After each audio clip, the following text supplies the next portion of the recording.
Bonjour, je suis Pierre Paya. Aujourd'hui, je vous présente en avant-première l'amplificateur 11 audio, le Formula S.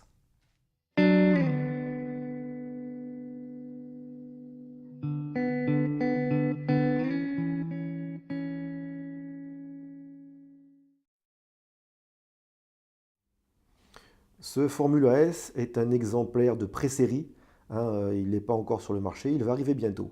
Et il m'a été prêté par l'importateur, tout simplement pour test. Là ici, le modèle que nous avons est un modèle avec la façade silver, et sachant que le modèle définitif, lui, sera tout noir.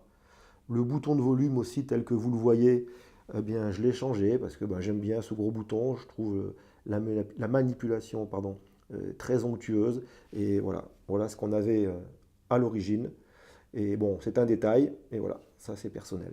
Alors, c'est très simple en fait, cet amplificateur. On a à l'arrière le bouton marche arrêt, donc un bouton ici qui se trouve tout près voilà, tout près du cordon secteur.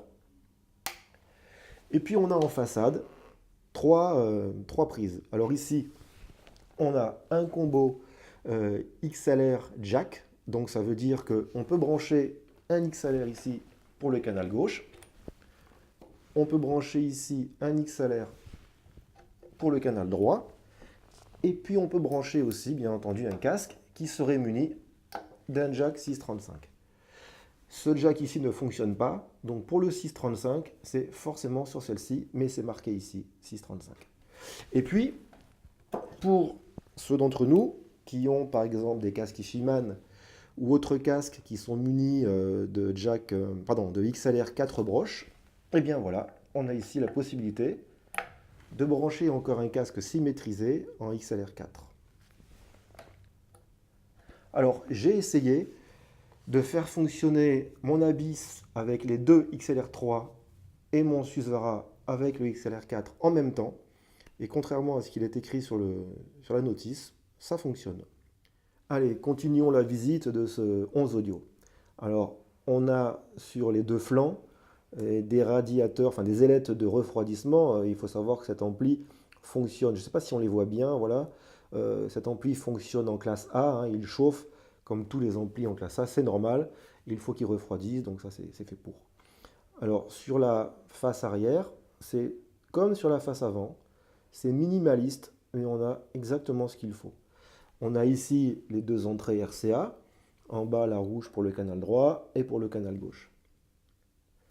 On a ici un petit switch qui sert à sélectionner le gain et qui va permettre, quand il est en position haute, de driver des casques très difficiles, comme l'Abyss, comme il est fait pour l'Abyss de toute façon à l'origine, mais aussi comme le Susvara, le H1000, etc. Ici, la position basse, on a 10 décibels de gain, c'est très bien pour des casques comme l'Odin, comme Utopia et puis pas mal d'autres. Et là, je monte et je suis à 16 décibels de gain, donc je gagne 6 dB, ce qui est beaucoup.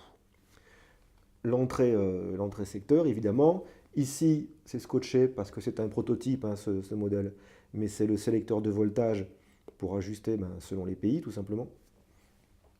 Le bouton marche arrêt. Et ce qui est très intéressant pour une évolution éventuelle, c'est cette prise multibroche ici qui est dédiée à recevoir dans l'avenir une alimentation externe. Donc on va pouvoir alimenter l'ampli Formula S avec une alimentation surdimensionnée par rapport à celle existante, celle qui est intégrée, et celle avec laquelle pour l'instant je l'ai écoutée. Alors ce ne sont pas n'importe quelles oreilles qui ont conçu cet ampli, c'est tout simplement celle de Monsieur Joe Skubinski. Monsieur Joe Skubinski qui est le concepteur du casque JPS Lab Abyss qui est à côté de l'ampli là sur l'image. Alors Monsieur Skubinski connaît bien sûr très bien son casque. Et qu'est-ce qu'il a fait? Eh bien il a fait un ampli qui selon lui est parfaitement adapté aux caractéristiques sonores et techniques du casque. On a là un ampli qui est très compact. On a 24 cm de largeur, 29 de profondeur et 13 de hauteur. Ça c'est très agréable. Cet ampli développe 2 watts avec un gain élevé, on l'a vu. Alors bien entendu, le premier casque avec lequel j'ai écouté ce Formula S, eh bien c'est l'Abyss, hein, puisqu'il est fait pour marcher avec. Euh, j'ai vraiment adoré. J'ai vraiment adoré parce qu'on a ici un ampli qui à la fois est très fouillé, très ciselé, très transparent, très neutre, et bien qui nous permet tout simplement d'entendre l'Abyss tel qu'il est exactement. J'ai vraiment aimé redécouvrir l'Abyss, rapide comme il est, descendant très bas et très impacté, et surtout avec ce ciselé dans l'aigu absolument superbe que lui amène le Formula S. Ce qui est sûr pour moi aujourd'hui, c'est que ce Formula S est le meilleur ampli à transistor que j'ai jamais entendu pour driver l'Abyss. Alors, bien sûr, il est conçu par M. Skubinski, hein, c'est pas rien. M. Skubinski nous a donné un ampli dont il pensait être capable de donner le meilleur de son casque, et c'est parfaitement réussi. Alors, après l'écoute très concluante que j'ai faite avec l'Abyss, je me suis dit, bon, allez, cet ampli, je veux voir ce qu'il a dans le ventre, et je vais lui brancher le Susvara. Le Susvara, il faut savoir quand même, c'est tout juste le casque le plus difficile aujourd'hui à faire fonctionner. Voilà, c'est simple. Vous mettez un Susvara, un Abyss et un H1000 ou un CD4 sur un ampli, c'est toujours le Susvara, si on ne touche pas le bouton de volume, c'est toujours le Susvara qui marchera moins fort. C'est simple. Alors je me suis dit, on va essayer. J'ai pris mon Susvara, casque au demeurant que j'adore, et je l'ai branché sur la prise centrale, hein, sur le XLR4. Puis je me suis mis à écouter divers morceaux, et puis après j'ai mis des morceaux qui frappent un peu, j'ai monté le volume. Eh ben, il n'y a aucun problème. On peut monter très très fort, bien au-delà de ce qui est supportable même, sans la moindre distorsion audible. Cet ampli est d'une neutralité exemplaire. Alors, neutralité, je sais, je l'ai déjà dit.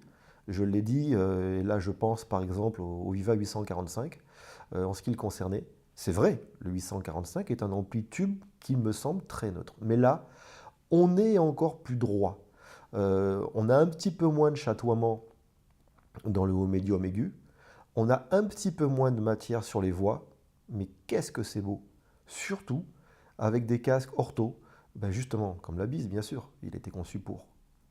Mais comme le Susvara, des casques comme le H1000, qui sont des casques la sonorité globale plutôt mate, avec cet ampli, on leur donne une droiture, une justesse qui est, à mon sens, aujourd'hui, sur le marché du casque, unique.